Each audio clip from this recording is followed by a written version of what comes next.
Hi, and welcome to another episode of Manningham Matters. In this episode, David Felicia will show you what it's like to be a heavy hauler, and Daniel DeCisi will take you to one of the hottest eateries in town. Enjoy the show.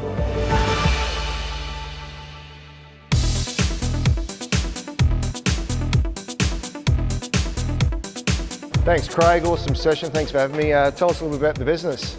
So Hall has been going for 10 years and we basically utilise the undercover car parks in the shopping centres. One of the good things about that is it's all weather. So, when it's rained out, especially with Melbourne weather, we still get to train, with consistency. And for exercise to work, it needs to be consistent.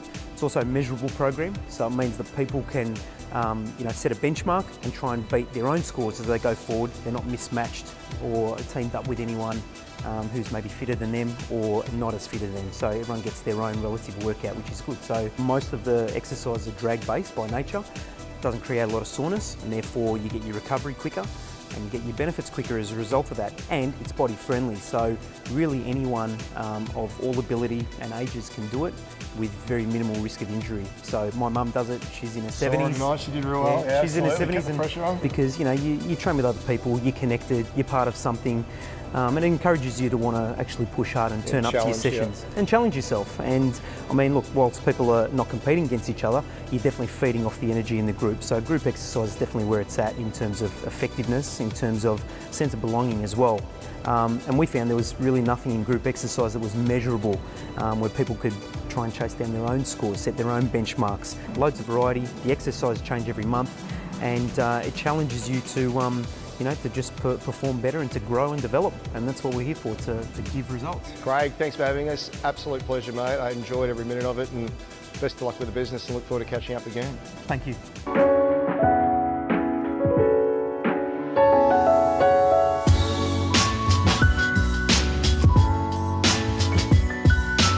So Andrew, you certainly brought something completely different to the city of Manningham. What was the inspiration? I know the family's been in business in the area for a very long time. We have such a beautiful area. I started to realise there wasn't many good quality restaurants at an affordable price to dine out in Manningham. The inspiration, just one after another, just started to come across. Come together. Did you look at this sort of city fringe suburbs? Because when you walk in here, you feel like you're in Abbotsford, Richmond, North Fitzroy.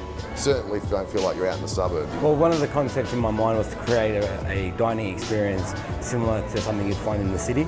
Being able to dine locally, but still feeling like you're out in the CBD. My waistline proves that that's the case, because I've certainly been in and out a number of times.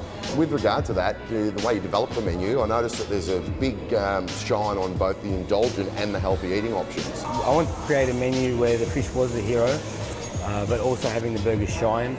The restaurant itself caters to a wide variety of people. We've got the kids, we also have the teenagers that want that big, greasy, big burger. The ones that burn it off. And the ones that can burn it off. Then you've also got the athletic fitness group of people that come in after their gym session and order our calamari, salmon, grilled fish. No, that's right. I better stick to the seafood side of the menu, I think. I know you've also got a pretty extensive dessert menu as well. Yeah, we've got a large range of super shakes that we do. Toppings such as Nutella, Scotch fingers, all the healthy stuff that you can eat multiple times a week. Yeah, of course, no doubt. So with respect to, I guess, the F&B community, do you notice that most of them are within the city of Manningham, or they come from outside the city of Manningham? What's your local client base like, or customer base like? Well, the majority do come locally and quite frequently. A lot of the travellers are from the northern suburbs, the western suburbs, coming out to try our burgers that they've heard about on social media. Fantastic, Andrew. Pleasure spending some time with you, and I'm going to get myself into a burger. We'll worry about the healthy stuff next week. Cheers. Cheers. Well, the first quarter of trading in 2017 has produced some fantastic results for Noel Jones Doncaster. 109 Gordon Street sold within 9 days for $3.2 million. We've also set a record in number 23 Francis Ave in Vermont for $2.25 million. One stat that stands out to me at the moment is the 2 million plus market is up 50% in volume when compared to the first quarter of 2016. Some vendors that we're speaking to at the moment are looking to sell and are doing their planning for spring at the moment, so if you are considering doing that, we do welcome your call. Thank you for watching the show today, and I look forward to seeing you next time on Manningham Matters.